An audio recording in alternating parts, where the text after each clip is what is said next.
Pour la première fois dans l'histoire du Togo, on s'achemine vers la mise en place du Sénat. Les élections sénatoriales ont été organisées samedi, 15 février 2025 pour l'élection des 41 sénateurs sur les 61, le 1-3 soit 20 vont être désignés par le président de la République. Pour ce scrutin au suffrage indirect, ce sont les 1527 conseillers municipaux et 179 conseillers régionaux qui votent. Ces grands électeurs étant déjà connus, point n'est besoin de grand bruit à travers des meetings de campagne populaire si l'on se respecte et respecte sa population.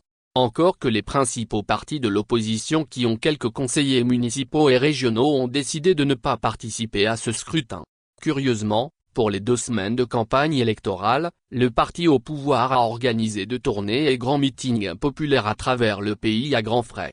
Il s'agit ni plus ni moins que de la provocation et de l'indécence. Face à une population meurtrie et ravagée par la misère, le pouvoir de Gnassingbé multiplie les actes de démesure qui interrogent profondément sur le sens réel de sa gouvernance. Les fonds gaspillés dans ce simulacre de campagne électorale peuvent servir à réparer au moins les feux de signalisation dans la capitale Lomé. Pendant que se déroulait cette comédie, les enseignants, agents techniques et administratifs de l'université de Lomé étaient en sit-in sur le campus pour réclamer la revalorisation de la valeur indiciaire salariale, 10%, et les 10 000 francs CFA de transport accordés par le chef de l'État en septembre 2022 aux agents de l'État pour faire face à la vie chère. Le gouvernement n'a pas trouvé de moyens pour satisfaire les enseignants mais au même moment, il ne lésine sur aucun moyen pour organiser à grands frais la commémoration de l'accident de Sarakawa, les 20 ans de la mort de Eyadema Gnassingbé, les sénatoriales.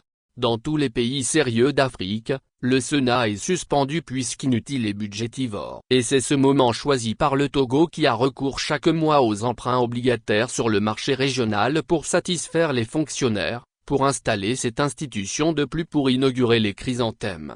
Tout simplement triste. Honoré Adantu.